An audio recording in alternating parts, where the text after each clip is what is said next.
Bonjour à tous, bienvenue pour cette nouvelle vidéo. Nous allons continuer notre série sur l'oracle des sages.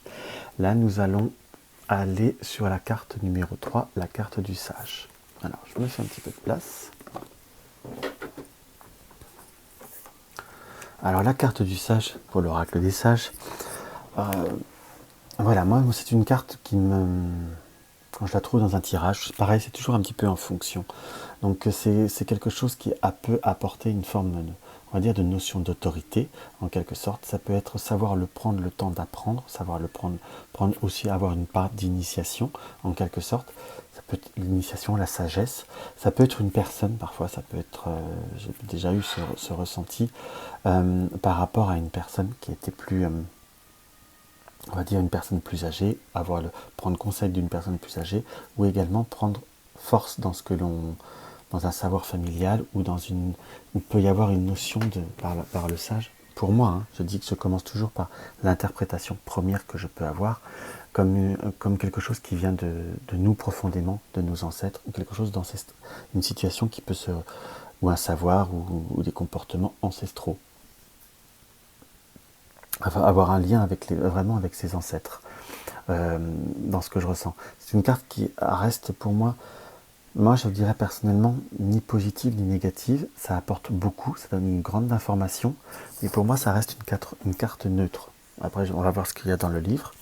Et là pour ceux qui suivent la série, on retrouve les deux rubis ou les deux grenades. J'ai pas regardé exactement on retrouve ces deux pierres entre guillemets, ou avec le calice, la coupe de la victoire. Donc on a quelque chose de relativement profond par rapport à cette carte qui nous donne beaucoup d'informations.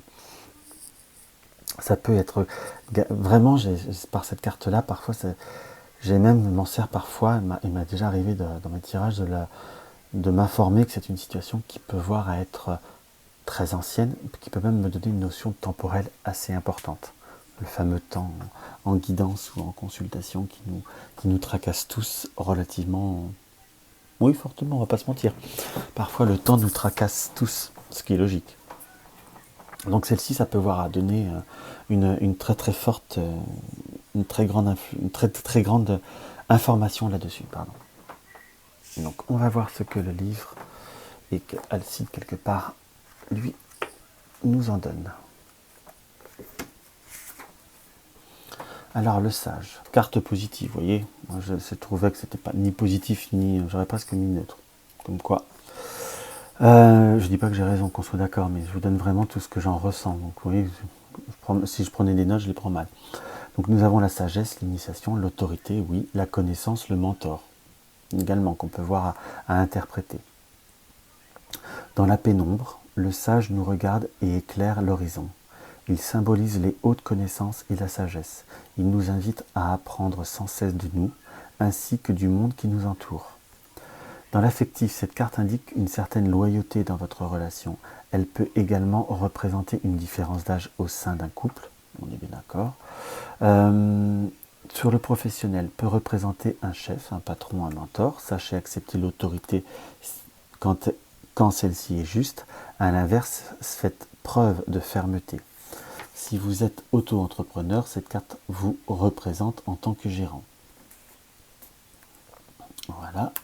Sur le point de vue spirituel, cherchez constamment par vous-même, ayez soif de connaissances, méfiez-vous des pseudomètres ou gourous qui vous promettent mille et une vérités. La sagesse est avant toute chose une forme d'intelligence, ce qui est très très vrai. Pardon. Le sage est la clé. Projet commun avec un aîné. J'ai les exemples d'interprétation. La sagesse est l'étoile. Protection d'un ancêtre. La sagesse est plus abîme, le sage plus abîme, excusez-moi, j'ai fait un lapsus partout, ou le sage plus la nuit, apprenez des épreuves vécues. Nous avons le sage et le pendule, ou le sage et la force, haute vibration, le sage plus la croix, homme de foi, prêtre. Nous avons soit le sage plus le serpent, ou le sage plus le cristal noir, ou le sage plus l'ombre, tromperie, faux sage. Oui, oui, d'accord. Oui, j'aurais même eu là un message vraiment assez d'avertissement avec le sage et l'ombre. Personnellement, c'est une interprétation que j'aurais eu plus assez presque plus prononcée, entre guillemets. Voilà. Donc n'hésitez pas à me donner votre avis, vous, sur la carte du sage, qui peut nous donner d'autres informations complémentaires par rapport à... ça peut aussi, c'est aussi des vidéos qui nous apportent du partage. N'hésitez pas à me faire part de ce que vous en ressentez, de ce que cela vous inspire également. Et en espérant que cette petite vidéo vous aura apporté un petit quelque chose, n'hésitez pas à mettre un like, un dislike. Et surtout, n'hésitez pas à mettre vos commentaires et à vous abonner si ça vous plaît. Je vous souhaite une très très belle soirée ou une très très belle journée en fonction de quand vous allez lire cette vidéo. Je vous embrasse.